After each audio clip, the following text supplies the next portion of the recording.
Boa tarde, pessoal! Hoje é dia de live e essa live é do grupo de estudos da CLES Assessoria. Hoje nós falaremos sobre 3 temas que correspondem aos 3 conteúdos que a gente disponibilizou, 3 e-books. Vou deixar aqui para vocês, depois no descritivo, o link deste material para você baixar. Lembrando que quem participar ativamente de todas as atividades propostas, enfim, vai ter certificado no final. Essa live vai ficar gravada, então eu sei que o horário é um pouquinho ingrato, são 2 horas da tarde, mas você vai poder assistir com calma. E enquanto isso aqui, já vou dar boas-vindas para Bárbara Cunha, que é aqui do Espírito Santo, é celebrante, também organizadora de eventos. Vou aqui no Facebook também para compartilhar essa live, vou acompanhar aqui do computador. Então você que está me assistindo, que é do mercado de eventos, mesmo que não seja um organizador, muita coisa que vai se aplicar também para decoradores, para buffet. Afinal de contas, a gente vende o nosso trabalho, mas o projeto ele é harmônico, ele precisa casar, conversar, e existem interferências, entre todos os profissionais praticamente que trabalham. Então vou dar um minutinho para quem está entrando agora. Se você está vendo, compartilhe. O tema, na verdade, são 3 temas. A gente vai falar primeiro sobre o panorama geral sobre as normas aplicáveis. A gente vai falar sobre a responsabilidade do organizador de eventos sociais, Eu falo isso porque também tem organizador de eventos que atua na área pública e não é o caso. E a gente vai falar também sobre a teoria do risco, responsabilidade. O que a legislação entende? Até onde vai a sua culpa, no termo geral, no termo geral. Então vamos lá. Se você está me ouvindo bem, se você está me vendo, deixe nos comentários. Eu vou acompanhar os comentários por aqui. Vou dar mais um minutinho para quem está entrando. Conforme eu já disse, essa live fica gravada. E para não delongar, até mesmo para não ficar ruim para quem assistir depois, eu já vou entrar no tema. Então, se você nos acompanhou e tá aí com os materiais, pega o seu material, que eu vou abrir aqui o meu também, começando primeiro no panorama geral em relação aos conceitos sobre as legislações do setor de eventos. Então, primeira coisa, que a gente queria falar aqui é sobre, embora assim, o mercado de eventos represente um dos maiores PIBs do Brasil, a gente não chama tanta atenção para outros pontos, como uma preocupação do Estado em si em relação à nossa atuação, quais são as nossas regras, até mesmo o incentivo, o turismo, o evento é turismo de negócio, ele tem uma grande vazão, potência para gerar recursos. Mas enfim, o que a gente sabe é que nós precisamos nos unir, discutir, conversar, não dá para esperar muito do Estado por enquanto. E a ideia aqui é que a gente estude. Então, essa live é do grupo de estudos da CLES. O David, que está por aí, já deve depois deixar o link para vocês participarem. E lembrando, o conteúdo vai ser certificado. Então, qual que é o nosso cronograma? Dentro de um mês, a gente disponibilizou 3 materiais, agora a gente está fazendo essa live, depois a gente vai disponibilizar um link com uma provinha. Quem tiver aproveitamento acima de X vai receber o certificado em relação a esse conteúdo que foi ministrado, e tudo isso de forma gratuita, porque a gente quer muito pessoas aí estudando junto com a gente. Eu sou consultor, o nosso mercado depende de você aprimorar. Estudar sozinho é muito ruim, Você não sabe se você está acertando ou não. Então, se você está acompanhando, fique ligado na nossa programação, que a gente vai disparar depois um link para você fazer aí uma avaliaçãozinha, uma coisa simples para depois você ganhar o seu certificado. Então vamos lá, primeira coisa, a gente precisa definir de quem a gente está falando. É do organizador de eventos? É de todos? Não. A gente sabe que existem organizadores que fazem outros tipos de eventos, eventos públicos, eventos para a pessoa jurídica de direito público, para o Estado, né, para o município, para a União. Esse organizador de eventos que presta serviço para o Estado, ele está sujeito a outras regras, institutos internos, está sujeito à parte de licitação. Então, a gente não está falando desta pessoa, nós estamos falando do profissional que atua no mercado de eventos sociais, que faz casamentos, 15 anos, bodas, até mesmo formaturas, para você se situar. Porque se a gente amplia muito, a gente acaba tendo que falar sobre outros assuntos. Então, beleza, a gente já entendeu de quem a gente está falando. Isso não significa que se você não é essa pessoa, que esse conteúdo não se aproveita. A gente só precisa delimitar o nosso escopo. Então, em relação às legislações aplicáveis, primeiro ponto, todos nós estamos sujeitos ao Código Civil e às disposições em relação à relação jurídica. Então, um profissional que firma um contrato com o cliente, ele está sujeito a todas as disposições em relação ao negócio jurídico. Lembrando que tudo que eu estou falando está no material de apoio, então normalmente eu deixo links, eu nem vou deixar link, eu vou já deixar o link para você baixar o nosso material, porque tudo isso que eu estou falando está lá no primeiro arquivo, que é o panorama geral em relação aos conceitos introdutórios sobre as legislações aplicáveis.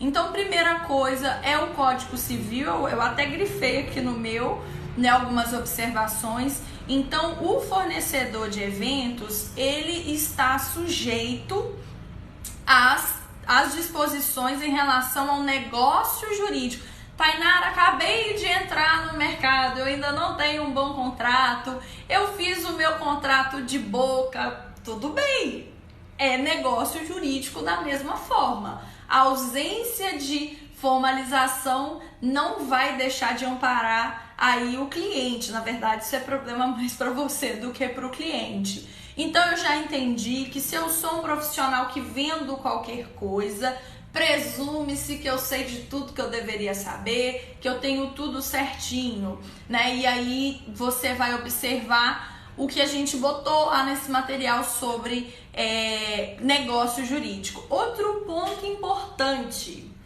Código de Defesa do Consumidor.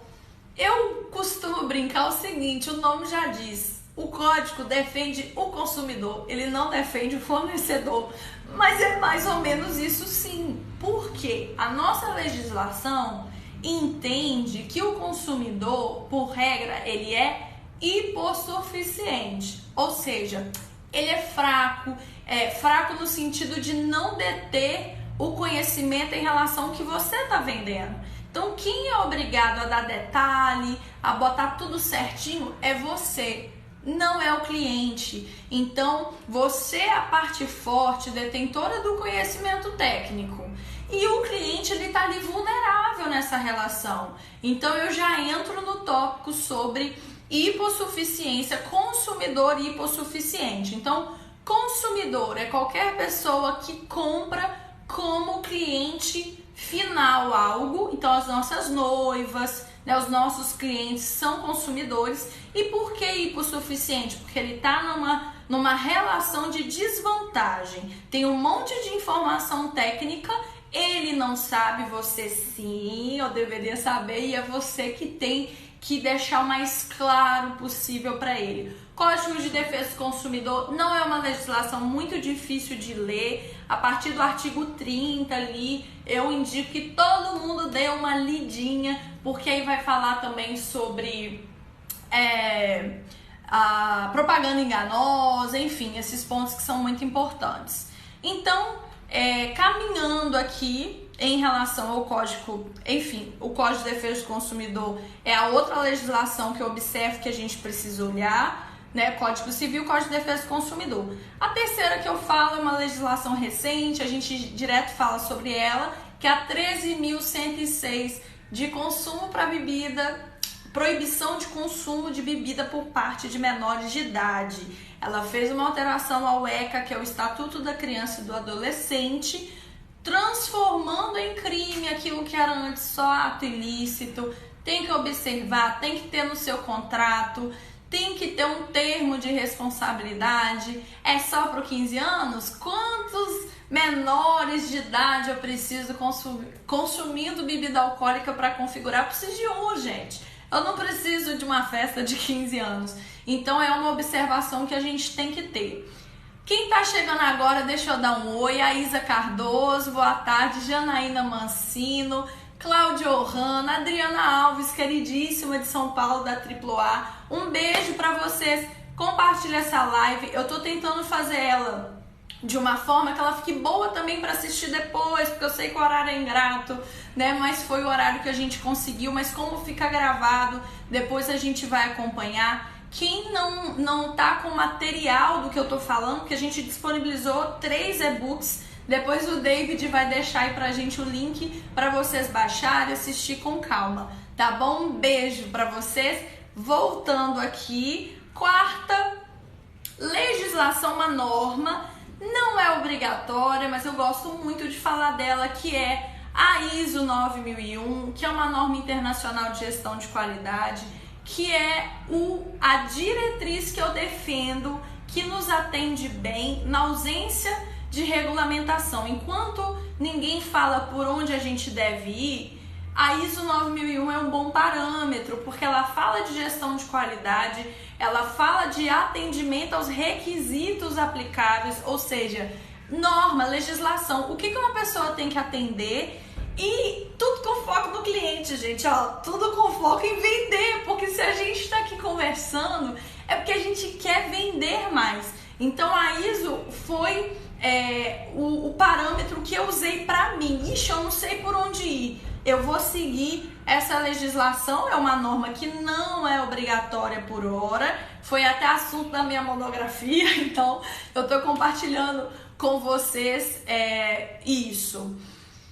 E em relação a um panorama geral, é isso daqui. O que a gente tem de norma, além do que eu falei? A gente tem as normas do Ministério do Trabalho, o MTE. Essas normas, sim, são obrigatórias, são gratuitas. Eu vou deixar o link para vocês, onde a gente fala o que acontece. O organizador de eventos à frente de um projeto, ele precisa ter consciência de algumas questões técnicas e de segurança. Então, se eu tenho um decorador subindo numa estrutura acima de 2 metros, eu já tenho um trabalho em altura que se aplica lá a NR35, eletricidade, NR10. Então, assim, eu tenho trabalho que é NR15, que é insalubridade, NR16, que é periculosidade, eu mexo com energia, enfim. Então, a gente vai falar um pouquinho também sobre isso, mas vai ser num outro momento. Mas eu deixo o link para vocês darem uma estudada, que é muito interessante. Voltando, eu vou passar agora para o segundo material. Enquanto isso, se alguém tiver alguma dúvida para a gente conversar ao vivo, a hora é agora, eu vou tentar selecionar. A Adriana, querida, ela está envolvida no projeto de regulamentação da nossa profissão. Então, se alguém quer saber sobre isso, Adriana Alves da Silva, ela acabou de comentar, ela é uma pessoa que está super por dentro, tem um grupo também, né, sobre a norma, né, a PL que está aí caminhando, tramitando para ser aprovada. Obrigada pela participação. Se tiver dúvida, a gente pode deixar nos comentários.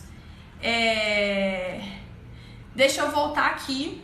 Então, beleza, dei uma passadinha sobre o panorama geral e agora eu vou falar sobre a responsabilidade do organizador de eventos em caso de falha. Então, se você tá me vendo, compartilha, essa parte é importante.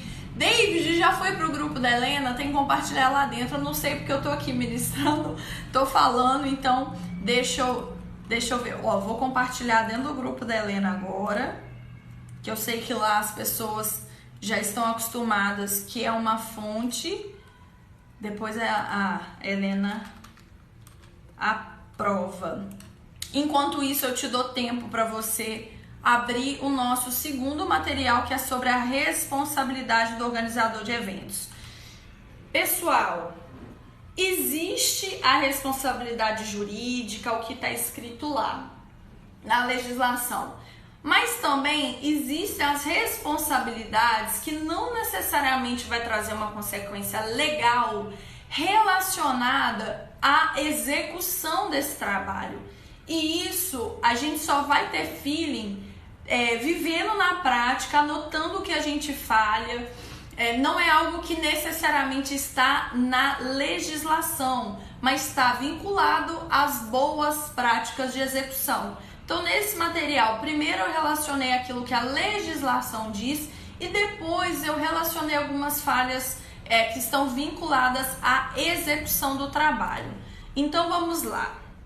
Em relação à falha, não tem como, aliás, em relação à responsabilidade, não tem como eu falar de responsabilidade sem falar de falha. Então, primeiro a gente fez um levantamento das principais falhas que acontecem, levando em consideração a legislação e também as boas práticas, e para depois a gente falar da responsabilidade em si, que é o outro material sobre a teoria do risco. Então, já adiantando, a teoria do risco é o que explica o que a legislação entende em relação à responsabilidade do organizador de eventos. Aqui a gente vai levantar as principais falhas.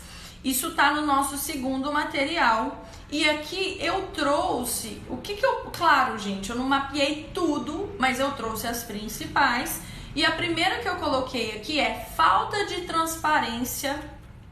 Aliás, é isso mesmo. Propaganda enganosa. A falta de transparência pode configurar propaganda enganosa. Quem nunca ouviu o fornecedor falando assim: ah, não escreve isso não, porque depois você escreve eu vou ter que dar. Deixa em branco que depois eu resolvo se eu vou dar. Meu filho, se você deixar em branco, dependendo da situação, você não vai fazer o que você quer, você vai ter que fazer o que o cliente quiser. Porque na legislação fala sobre isso. A ausência de informação, a falta de transparência configura a propaganda enganosa. Então, lá no artigo 37 do Código de Defesa do Consumidor, parágrafo 1º, fala o seguinte, é proibido toda publicidade enganosa ou abusiva. Aí fala o seguinte: é enganosa qualquer modalidade de informação ou comunicação de caráter publicitário inteira ou parcialmente falsa, ou por qualquer outro modo, mesmo por omissão, né? Então, às vezes a gente não tem aquele problema, não, eu não estou oferecendo uma coisa e estou entregando outra, mas você omitir informação configura propaganda enganosa. Caminhando aqui, e aqui é um ponto importante que foi uma teoria que eu levantei. Oferta mal formulada pode configurar serviço defeituoso. Oferta mal elaborada pode configurar serviço defeituoso. Alguém pode imaginar por quê? Alguém pode deixar nos comentários? Deixa eu ver aqui. Deixa eu ver se eu consigo ver nos comentários. Por que uma proposta mal formulada pode configurar serviço defeituoso? Bom, olha só. A legislação diz o seguinte. Deixa eu pegar aqui o artigo que fala o seguinte.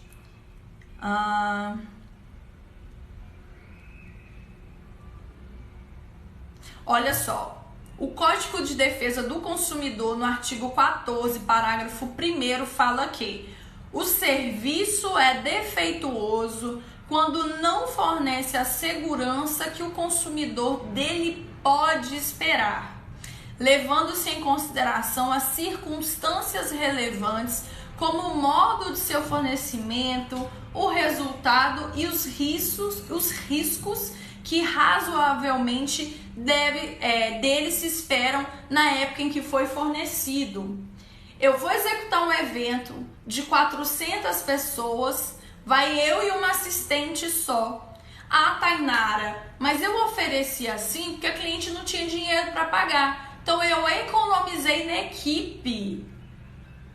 Culpa sua, você não poderia fornecer um serviço aquém daquilo que ele deveria entregar em relação à segurança, porque a responsabilidade é sua. É você que sabe quantas pessoas você precisa para entregar um serviço de segurança. Então, quando o cliente vira para você e fala assim, ai, me dá um desconto, tira aí uma pessoa da equipe, ele está pedindo para tirar e para trabalhar com a mesma eficiência, ele não está assumindo risco. Então, eu sempre costumo dizer o seguinte, você não vê a confeiteira artesanal que faz bolo fala o seguinte, fica tranquila, Janaína, eu vou fazer o seguinte, eu vou tirar aqui uns 3 ovos da massa, tá bom? E eu vou te dar desconto desses 3 ovos. Você não vê a doceira fazendo isso. Por quê? Porque o bolo vai desandar, gente. Então, por que você se sujeita a entregar para o cliente um serviço de baixa qualidade para dar desconto para ele? A legislação entende que isso ainda é um problema seu, né? Porque, como diz aqui, o serviço é defeituoso quando ele não fornece a segurança que o consumidor dele espera. Quando o consumidor te pede um desconto, em maneira alguma ele está lhe assumindo o risco de 1 ou 2 recepcionistas a menos. Eliane, é verdade.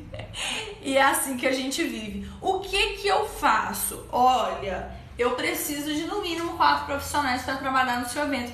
Ah, eu não tenho dinheiro. Eu não corto a equipe. A doceira não corta ovo, por que eu vou cortar a equipe? Eu não deixo de acompanhar a montagem por conta disso. Então, meu serviço mais simples possui um número mínimo, não me importa se são 50 pessoas, possui um número mínimo de equipe e também acompanha um período mínimo de acompanhamento, né? Inclui um período mínimo de acompanhamento e montagem no dia. Não quero nem saber, cedinho estou lá, porque do contrário as coisas não vão caminhar. Então acontece, mas a cliente não quis contratar a montagem. Na hora deu um monte de coisa errada e aí você quer jogar a culpa para ela. Se você é um bom organizador, você entende que existem requisitos mínimos e atividades mínimas que sem elas você não pode entregar. Faz o preço que o cliente está pedindo se você quiser e faz o que tem que ser feito. Mas não diminui a equipe, não diminui serviço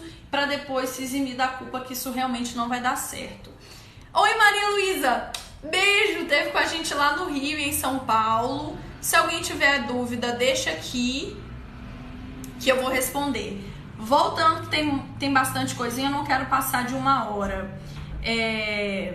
Deixa eu ligar aqui meu computador, que eu deixei desligado. Outra coisa, ausência de prestação de serviço mediante formalização de contrato e orçamento. Gente, eu não tô falando isso porque eu dou consultoria de contrato, não. É a legislação que diz.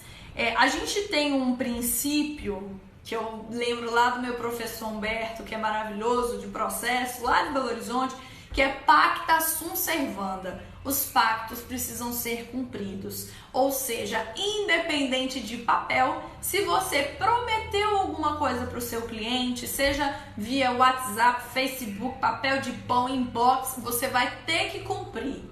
Agora, a ausência de papel de contrato é sim uma falha. E ela deixa você vulnerável, não é o cliente que fica. Então, na legislação, fala o seguinte, artigo 39 do Código de Defesa do Consumidor, o CDC, é vedado ao fornecedor de produtos ou serviços, dentre outras práticas abusivas, o inciso 4º, executar serviços sem a prévia elaboração de orçamento e autorização expressa, ou seja, um contrato, ressalvadas as decorrências de práticas anteriores já existentes. Ou seja, você já tem um contrato em curso com o cliente, ele vai te fazer um aditivo. Então, ou seja, tem que ter contrato, tem que ter um orçamento, um bom orçamento para não configurar aí uma propaganda enganosa e um bom contrato. contrato para você ter um papel que no final das contas, além de não te proteger em nada, pode criar armadilha para você mesmo, que é muito assim. O cliente tem lá a cláusula abusiva de 50% a 60%. Você fala com ele, ele não quer tirar. Ou seja, ele está criando prova contra ele mesmo. Porque papel aceita tudo, né, gente? Alguma dúvida até aqui? Deixa eu ver se eu consigo ver os comentários. Eu vou correr. Vou continuar. Deixa eu ver aqui. Bom. Beleza. Vamos lá, então. Prosseguindo, só para lembrar, eu estou no arquivo 2, eu estou no arquivo sobre a responsabilidade do organizador em caso de falhas, onde a gente fala, na verdade, das principais falhas, né? O que vai explicar a responsabilidade é a teoria do risco, que é o nosso material 3. E aqui a gente vai falando das falhas. Então, beleza, relacionei essas falhas, algumas, né? Não são todas, são as principais que estão lá na legislação. A gente traz falhas na execução. A falha na execução, a grosso modo, é uma má prestação de serviço. Eu costumo dizer assim, mesmo que uma falha sua não acarrete um processo no judiciário, você ter vinculado ao seu nome um evento que não foi bom, isso é um peso enorme, porque você às vezes vai demorar anos para limpar o seu nome. Então, independente de você ser responsabilizado judicialmente, pensa no impacto de você ter vinculado ao seu nome falhas que aconteceram no evento. Então, por isso que a gente tem que agir muito de forma preventiva, porque a sua reputação de estudo, né? Isso pode eventualmente te atrapalhar em negociações futuras. Então vamos lá, em relação à falha na execução, eu relacionei aqui algumas principais. Primeira falha é atuar sem cronogramas e sem checklists.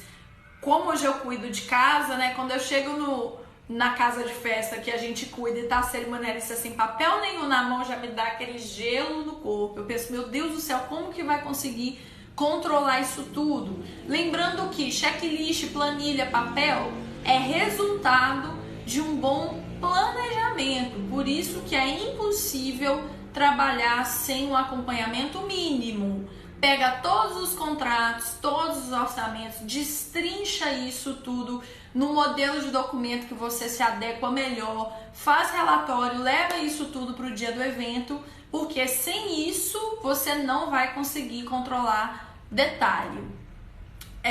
Outro ponto que eu vejo que é uma das principais falhas é a equipe despreparada. Então, eu já ouvi cerimonialista me perguntar como eu tenho coragem de treinar minha equipe se eu não tenho medo de criar concorrente.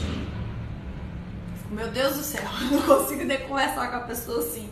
Mas então, não adianta ter papel, ter cronograma, se sua equipe não está treinada, não sabe manusear. Eu particularmente gosto de nomear uma pessoa como o controle operacional, ela que cuida de todos os documentos. Não é todo mundo que fica com tudo na mão, com todos os contratos, as cópias, não. Eu nomeei uma pessoa como controle, mas a equipe inteira tem que ter sido treinada em relação, no mínimo, o cronograma, com antecedência, né? O cronograma já tem que ir lá designando quem é responsável pelo quê, porque depois se acontece uma falha, fica mais fácil para você triar. Não é para botar ninguém na fogueira, gente. É simplesmente para você conseguir corrigir e melhorar sempre. Então tem que treinar a equipe, sim. Marca um café, marca, enfim, não sei, um barzinho. Reúne com as pessoas também. Os grupos são bons, mas sei lá, pelo menos uma vez a cada semestre, tenta sentar com essas pessoas. Por mais que não são funcionários, mas são freelancers que estão com frequência com você, estreite e faça treinamentos, né? Além de simplesmente passar o cronograma. A Eliane está perguntando o seguinte: como ficamos salvos dos riscos, né? Como ficamos salvos aos riscos quando no contrato temos atividades a serem executadas na cerimônia, porém a igreja te impede de executar. Como fazemos neste caso? Pois é, eu vou falar um pouquinho lá na frente, Eliane, eu vou responder. Quando eu estiver respondendo sua pergunta, eu vou te falar, que é justamente sobre excludente de licitude. Tem 3 situações que vão te isentar da culpa. Você provar que você realmente entregou tudo que você vendeu. E como é que você prova se você não faz um relatório final? Você provar que foi culpa da vítima, da própria cliente. Tem que contratar todo? Tem que contratar. Não quer? Eu faço um relatório, um parecer, eu deixo claro que eu cientifiquei. Normalmente quando eu fecho o contrato, o cliente já assina um termo de responsabilidade, que eu falo sobre toda a estrutura que é de responsabilidade dele. Choveu no dia, culpa do próprio cliente que não quis te escutar. E culpa de terceiros, fornecedor que interfere. Vou falar um pouquinho lá na frente que aí encaixaria nessa terceira possibilidade.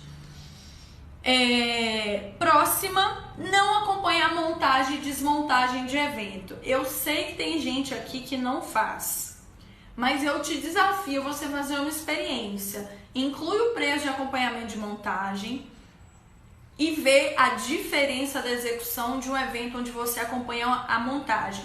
Já teve evento de eu chegar às 7 horas da manhã, sentar e não ter nada para eu fazer. Eu fiquei dali monitorando o que estava acontecendo. Já teve evento que deu pepino demais. Então, para mim é o seguinte, se acontecer alguma coisa, que bom que eu estava ali. Se não aconteceu, é lucro.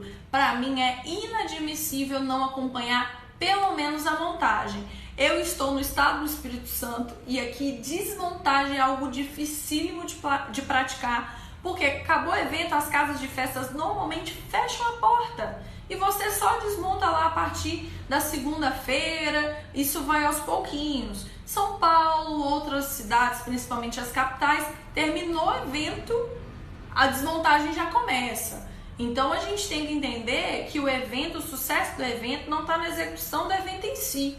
Isso é mera consequência de um pré-evento, de um bom pré, e o pós-evento é o arremate, é o acabamento, né? Minha avó era costureira e fazia vestido de noiva. Do que adianta você ter um belo vestido se o arremate está feito pela metade, se o avesso não está perfeito? Então realmente a gente tem que buscar o avesso perfeito. Quem é da área de costura, quem não é, não deve ter entendido direito, mas buscar o avesso perfeito, que é um bom acabamento, que é acompanhar aí a desmontagem pós-evento. Próxima falha, não prever plano B para as alterações climáticas. Então, tem que acompanhar a alteração do clima, tem que monitorar isso tudo. Eu sei que chuva é uma coisa que não tem como garantir que não vai chover, mas tem como a gente monitorar. Lembrando que clima não é só chuva, a gente tem vento, a gente tem sol demais, que é tão desconfortável quanto a chuva, né? Então, eu vejo que esse tem sido também um grande problema. Quem entra na semana do evento tem que falar com a noiva, tem que contratar um toldo, é mais 3, 4 mil reais. Com certeza ela vai dar piti.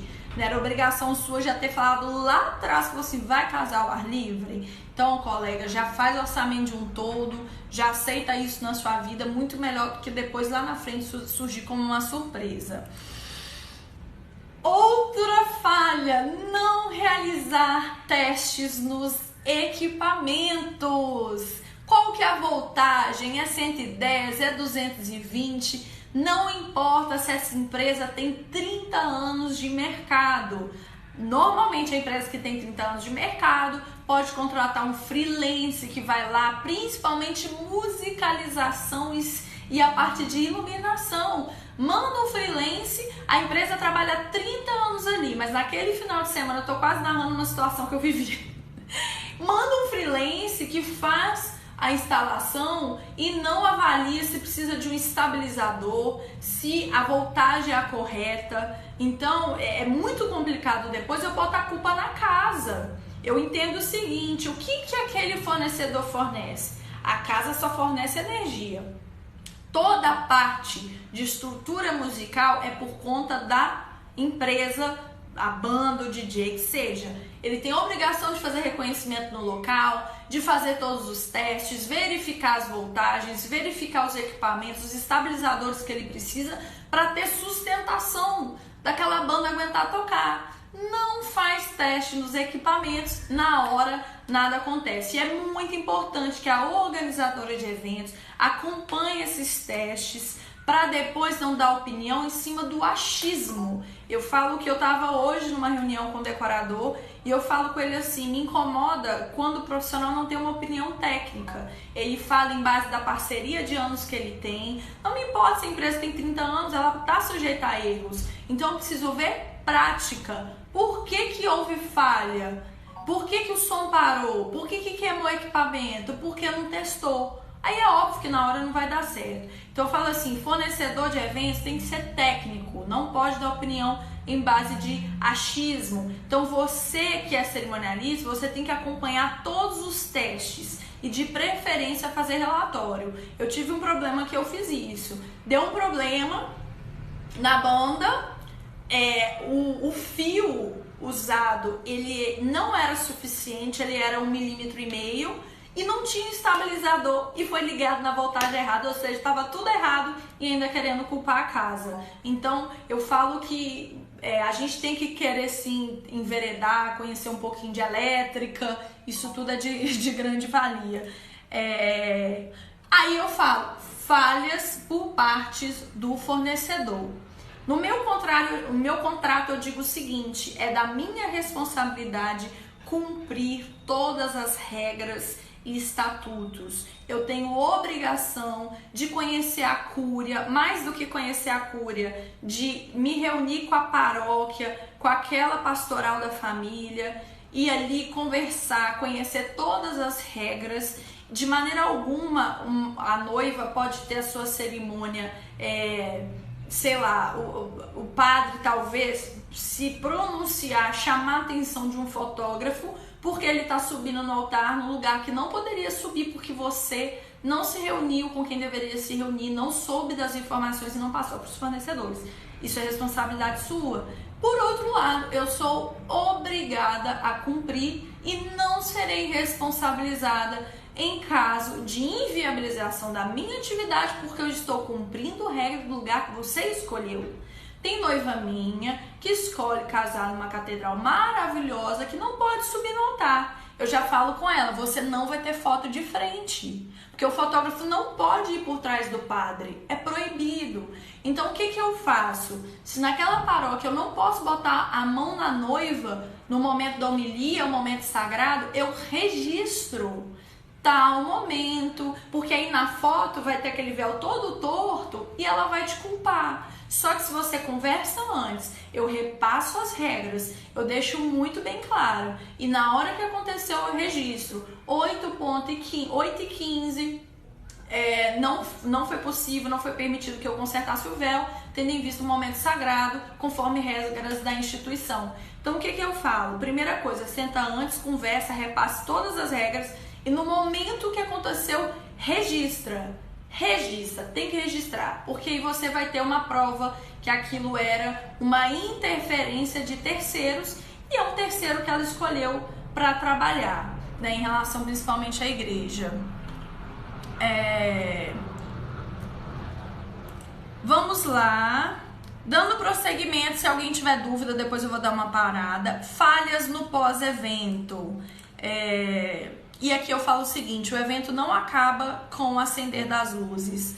A gente tem aí finalização, a gente tem álbum para ser entregues, a gente tem desmontagem, a gente sabe que as perdas e danos relacionados ao setor de eventos é de responsabilidade do cliente. Então assim, o que quebrou no salão, que o convidado bateu o braço, e o que quebrou numa desmontagem manuseada pelo próprio fornecedor que não agiu de forma adequada, quebrou dentro do caminhão. Como é que você vai saber se você não acompanhou? A Adriana tá falando aqui, é o magnífico relatório de ocorrências. Justamente, a gente tem um documento que a gente faz esses registros e depois a gente apresenta para a noiva. Então eu já falei um pouco aqui em relação à desmontagem. Beleza, a gente relacionou várias falhas e aí eu vou enfim entrar na responsabilidade, que é o nosso terceiro documento sobre a teoria do risco. O que é isso? Olha só, O Código de Defesa do Consumidor estabeleceu lá nos seus artigos 12, 13, 14 sobre a responsabilidade do fornecedor. E aí, o que ele entende? Ó, até grifei aqui. A partir do momento que um fornecedor se coloca à disposição no mercado para obter lucro, indiretamente ele também se dispôs a assumir amplamente a responsabilidade quanto aos riscos, né? Então, a gente sabe que no nosso caso não somos regulamentados.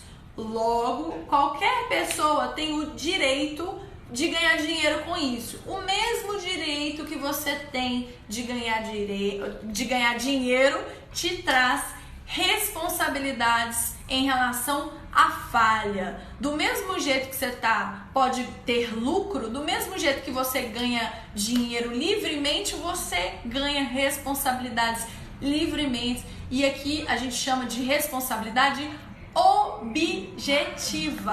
Não me importa se você teve intenção ou não. Se houve uma falha em relação ao seu serviço, você precisa indenizar o seu cliente em relação a isso. Ah, Tainá, foi minha recepcionista que falhou, saiu da mesa de doce, comeram os doces, ou não fez o controle de entrada da forma que deveria ser, no final o buffet estava cobrando uma quantidade de pessoas e era outra. Sim, isso é uma responsabilidade sua.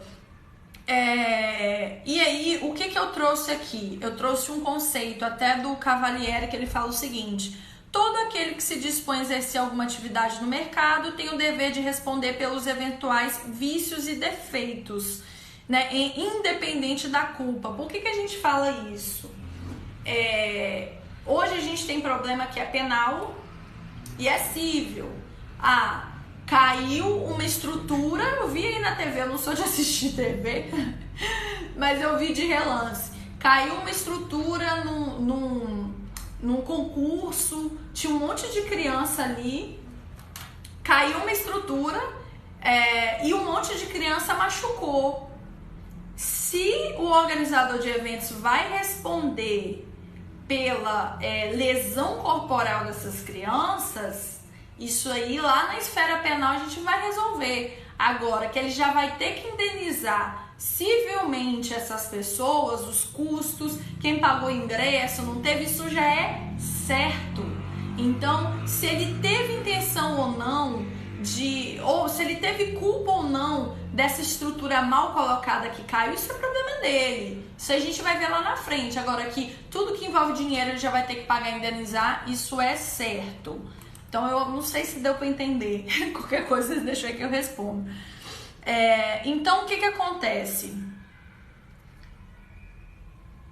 O artigo 14, parágrafo 3º, traz esse conceito que eu falei para vocês em relação a excludente de licitudes. Olha só, o fornecedor de serviço só não será responsabilizado quando provar que, tendo prestado o serviço, o defeito foi inexistente. Ou seja, prestei serviço, tá tudo certinho, tem relatório. Como é que você vai provar se você não faz relatório, se não anota nada? Então, provei que, cara, teve falha, mas não foi nada a ver comigo. Foi o que eu fiz. Teve falha na sonorização?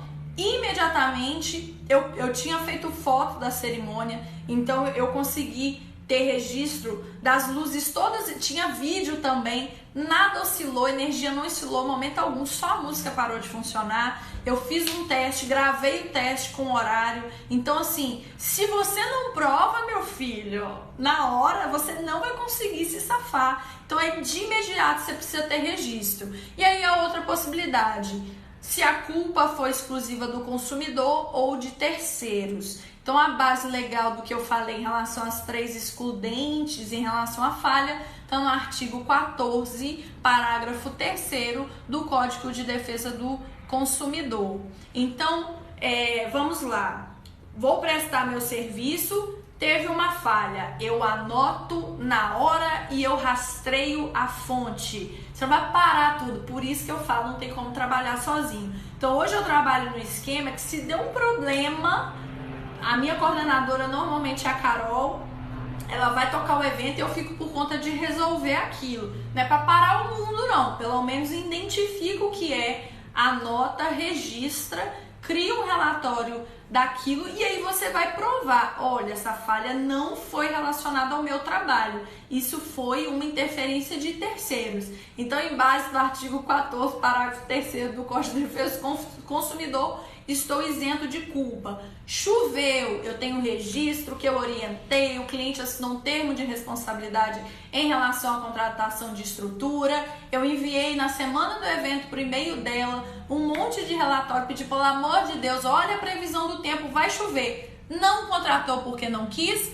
culpa exclusiva do consumidor. Você não pode ser responsabilizado por isso. Então, o que eu mais vejo é o seguinte, às vezes você realmente não teve culpa, mas você não soube se posicionar e administrar o problema. Então, na hora, meu filho, no frigir dos ovos, ninguém tava lá, o corpo esfriou, você acaba no bolo levando a culpa por isso. Então, repassando aqui, isso tá no nosso material 3, o que diz a teoria do risco. Quem é fornecedor de serviço, né, que está aí prestando serviço para consumidor, a mesma liberdade que você tem para ganhar dinheirinho é a liberdade que traz uma série de responsabilidades. Aconteceu um problema, automaticamente aquilo vincula a você. E aí vai caber a você provar que você não teve... não culpa, né? Mas que não houve nexo com a sua execução. Executei tudo certinho, bonitinho, tá tudo ok. A noiva tá me cobrando coisa que ela não contratou. Eu já, enfim, ganhei um processo com base de print no WhatsApp, porque a noiva tava exigindo coisa que ela não contratou. Cliente sempre tem razão? Não, ele tem razão quando ele tem razão. Então eu já consegui ganhar processo porque o cliente processou com fundamento errado, querendo coisa que ele não pagou por isso, só que a gente tinha provas, então foi tudo mais fácil, foi até algumas coisas pelo WhatsApp. Ok, então se eu provei que eu executei tudo certinho, outra possibilidade é você provar que a falha foi do cliente, que você orientou, você falou, deixou tudo certo e ele assumiu a responsabilidade de não seguir as suas orientações, ou que foi uma interferência de fornecedor. Então, no nosso mercado, onde o nosso serviço, gente, é tão homogêneo, a gente acaba assim se mesclando tanto com os outros fornecedores. Se você não tiver um feeling e saber exatamente o que você entregou, você pode comer farelo junto com os porcos, né? Você pode assumir culpa que não é sua. Deixa eu dar uma olhadinha, gente. 50 minutos de live. Eu vou dar uma olhadinha aqui nos comentários. Vou encerrar para ficar bom, senão fica muito cansativo. Quem chegou agora pode voltar a assistir, pode deixar nos comentários. O David depois vai deixar um link para quem quiser passar por essa avaliaçãozinha, porque a gente precisa de uma forma para entregar esse certificado. Vai ser para quem participou, leu o material, absorveu o conhecimento, vai ter o certificado da Class Assessoria. Eles vão mandar, né? O David vai mandar no e-mail e aí vai ter ali o mínimo de aproveitamento e que a gente continue com esses estudos. Lembrando que o grupo de estudos, gente, não é só meu não, né? Vão ter outros convidados, outras pessoas e aí assim, a nossa dinâmica são 4 semanas, 3 semanas de conteúdo, a 4ª semana a gente faz uma live e aí daqui a pouco o David vai falar pra gente. Enfim, vocês podem deixar também sobre o que vocês querem saber, que ele providencia outras pessoas pra gente estudar junto. Se a gente não tomar a frente, não adianta, ninguém olha pra gente, é o que eu canso de falar,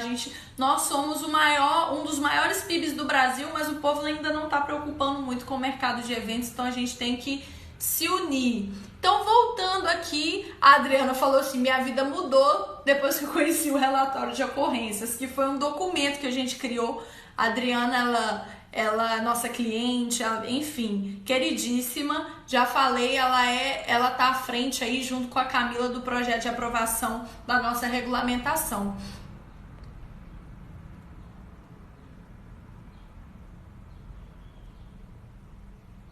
Ó, a Eliane perguntou o seguinte: isso que você falou em relação a arrumar o véu da noiva, também se aplica quando o fotógrafo solicita para não mexer no vestido da noiva?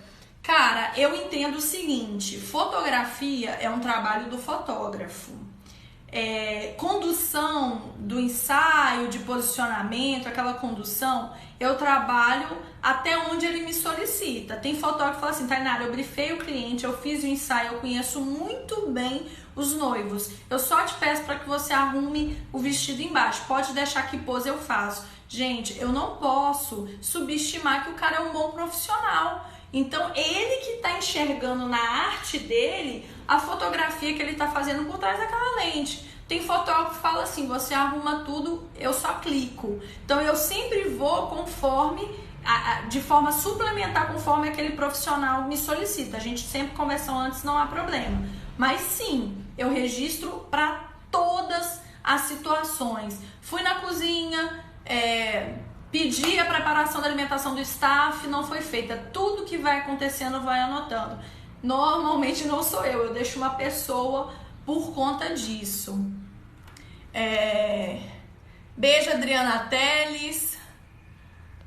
Aline, ainda dá para participar do curso? Eu creio que sim. A gente vai disponibilizar o material e aí o David vai disponibilizar um link. Dentro do grupo tem os vídeos, tem esse daqui que você pode assistir. E aí, participando dessa avaliaçãozinha, gente, é mais pra gente medir o aproveitamento, a gente vai disponibilizar um certificado. E tomara que isso não seja realmente só comigo, que tenha outras pessoas interessadas a compartilhar um pouco mais de conhecimento com quem tá aqui. Ó, vou encerrar, eu prometi que não passaria de 1 hora para não ficar cansativo. Agradeço muito a participação de vocês. Eu sei que o horário não tá muito bom, mas tá gravado. Assista, tire suas dúvidas, vamos conversar, né? Na multidão de conselho que é a sabedoria. Então eu falo muito disso, né? A gente precisa aprender e sozinho é muito difícil. Então, enfim, espero que tenham passado alguma coisa e, conforme prometi, depois volte, olhe lá no cabeçalho que a gente vai deixar o link de todos os materiais. Um beijo para todos vocês, bom trabalho a todos e até a próxima. Deixa eu ver se eu consigo.